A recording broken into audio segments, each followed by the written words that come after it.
Cricket এমন একটি খেলা যেখানে প্রতিটি দলই স্বপ্ন দেখে একদিন চ্যাম্পিয়ন হবে।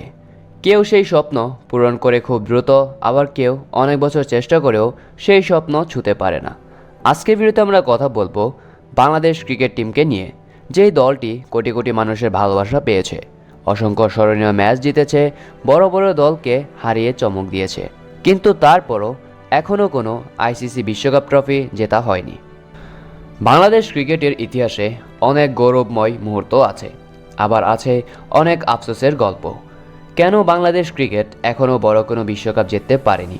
কেন এত প্রতিভা থাকা সত্ত্বেও দলটা বারবার পিছিয়ে যায়? আজ আমরা সেই গল্পটাই বিস্তারিতভাবে জানার চেষ্টা করব। So without wasting any more time, let's start our today's video. Bangladesh ক্রিকেটের আন্তর্জাতিক যাত্রা শুরু হয় অনেক কষ্টের মধ্য দিয়ে।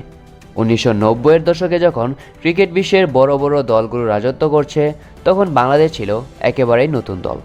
কিন্তু 1997 সালে এক ঐতিহাসিক মুহূর্ত আসে।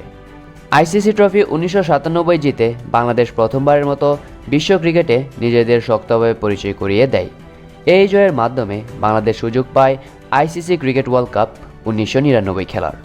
1999 সালের সেই বিশ্বকাপ ছিল বাংলাদেশের জন্য স্বপ্নের মতো। সেই টুর্নামেন্টে বাংলাদেশ শক্তিশালী পাকিস্তানকে হারিয়ে দেয়। সেই ম্যাচ আজও বাংলাদেশ ক্রিকেট ইতিহাসের অন্যতম বড় মুহূর্ত হিসেবে মনে করা হয়। পুরো ক্রিকেট বিশ্ব তখন বুঝে যায় বাংলাদেশকে আর ছোট দল হিসেবে দেখলে হবে না। এরপর 2000 সালে বাংলাদেশ টেস্ট স্ট্যাটাস পায় এবং আন্তর্জাতিক ক্রিকেটের পূর্ণ সদস্য হয়ে যায়। কিন্তু এখান থেকে শুরু হয় কঠিন বাস্তবতা, কারণ টেস্ট ক্রিকেটে বড় বড় দলগুলোর বিপক্ষে টিকে থাকা মোটেও সহজ ছিল না। প্রায় কয়েক বছর বাংলাদেশকে অনেক বড় বড় ব্যবধানে হারতে হয়েছে। তবে সময়ের সাথে দলটা ধীরে ধীরে উন্নতি করতে শুরু করে। 2007 সালের আইসিসি ক্রিকেট ওয়ার্ল্ড কাপ 2007 ছিল বাংলাদেশের জন্য আরেকটি বড় মাইলফলক। সেই বিশ্বকাপে বাংলাদেশ আবারও চমক দেখায় এবং ভারতকে হারিয়ে পুরো টুর্নামেন্টে আলোচনার কেন্দ্রবিন্দু হয়ে যায়। তরুণ খেলোয়াড়দের সাহসী পারফরমেন্স দেখে তখনই সবাই মনে করছিল বাংলাদেশের সামনে হয়তো উজ্জ্বল ভবিষ্যৎ অপেক্ষা করছে। এরপর আসে 2015 সালের আইসিসি ক্রিকেট ওয়ার্ল্ড কাপ 2015। সেই বিশ্বকাপে বাংলাদেশের অসাধারণ পারফরমেন্স করে কোয়ার্টার ফাইনালে উঠে যায়। আবার 2017 সালের আইসিসি চ্যাম্পিয়ন্স ট্রফি 2017-এ বাংলাদেশ সেমিফাইনাল পর্যন্ত পৌঁছে যায়। এই সব অর্জন দেখিয়েছিল যে বাংলাদেশ বড় টুর্নামেন্টে ভালো খেলতে পারে। কিন্তু এখানেই লুকিয়ে আছে বাংলাদেশের সবচেয়ে বড় সমস্যা, ধারাবাহিকতা। বাংলাদেশ অনেক সময় বড় বড় ম্যাচ জিতে ফেলে, কিন্তু সেই পারফরম্যান্সটা তারা ধরে রাখতে পারে না। একটা ম্যাচে অসাধারণ খেলার পর পরের ম্যাচেই আবার হেরে যায়।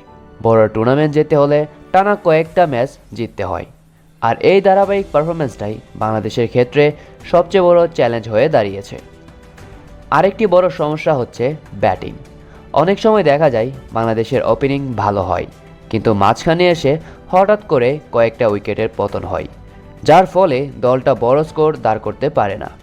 আন্তর্জাতিক ক্রিকেটে বড় দলগুলোর বিপক্ষে যেতে হলে বড় স্কোর করা খুব গুরুত্বপূর্ণ। পেস বোলিংও দীর্ঘদিন বাংলাদেশের দুর্বলতা ছিল। আধুনিক ক্রিকেটে দ্রুতগতির বোলারদের গুরুত্ব অনেক বেশি। অস্ট্রেলিয়া, ইংল্যান্ড বা পাকিস্তানের মতো দলগুলো সবসময় শক্তিশালী পেস আক্রমণ নিয়ে মাঠে নামে, কিন্তু বাংলাদেশ অনেক বছর ধরে স্পিন বোলিংয়ের উপর বেশি নির্ভর করেছে। যদিও সাম্প্রতিক সময়ে কিছু ভালো ফাস্ট বোলার উঠে এসেছে, তবুও এখনও সেই ধারাবাহিক শক্তিশালী পেস আক্রমণ পুরোপুরিভাবে তৈরি হয়নি। আরেকটা বিষয় হলো মানসিক চাপ। বড় ম্যাচে চাপ সামলানো খুব গুরুত্বপূর্ণ। অনেক সময় বাংলাদেশ ম্যাচের খুব কাছাকাছি গিয়েও হেরে যায়। শেষ কয়েক ওভারের নার্ভ ধরে রাখতে পারে না, বা ছোট ছোট ভুলের কারণে ম্যাচ হাতছাড়া হয়ে যায়। তবে এত কিছুর পরেও বাংলাদেশ ক্রিকেটের ভবিষ্যৎ নিয়ে আশা আছে, কারণ এই দেশের মানুষের ক্রিকেটের প্রতি ভালোবাসা অসাধারণ। নতুন নতুন তরুণ খেলোয়াড় উঠে আসছে, যারা আন্তর্জাতিক পর্যায়ে নিজেদের প্রমাণ করার জন্য প্রস্তুত। যদি সঠিক পরিকল্পনা, শক্ত মানসিকতা এবং ধারাবাহিক পারফরমেন্স বজায় রাখা যায়, তাহলে ভবিষ্যতে বাংলাদেশ অবশ্যই বড় কোনো আইসিসি ট্রফির জন্য শক্ত প্রতিদ্বন্দ্বী হয়ে উঠতে পারে। তো বন্ধুরা, বাংলাদেশ ক্রিকেটের গল্পটা আসলে স্বপ্ন আর সংগ্রামের গল্প। হয়তো এখনও বিশ্বকাপ ট্রফি জেতা হয়নি, কিন্তু সেই স্বপ্নটা এখনও জীবিত আছে। হয়তো একদিন আমরা দেখব বাংলাদেশ ক্রিকেট দল বিশ্বকাপ ট্রফি হাতে নিয়ে দাঁড়িয়ে আছে, আর পুরো দেশ আনন্দে উদযাপন করছে সেই ঐতিহাসিক মুহূর্ত। আর সেই দিনটাই হবে বাংলাদেশের ক্রিকেট ইতিহাসের সবচেয়ে বড় দিন। আপনাদের কি মনে হয়, বাংলাদেশ কি আদৌ বিশ্ব চ্যাম্পিয়ন হতে পারবে, নাকি তাদের এই ক্রিকেট লেগেসি বিনা বিশ্বকাপেই পার হয়ে যাবে? অবশ্যই সেটি কমেন্ট বক্সে কমেন্ট করে জানিয়ে দিবেন। আর হ্যাঁ, ভিডিওটি ভালো লেগে থাকলে লাইক, কমেন্ট এবং শেয়ার করতে ভুলবেন না। দেখা হচ্ছে এর পরের ভিডিওতে। Until then, take care, bye by.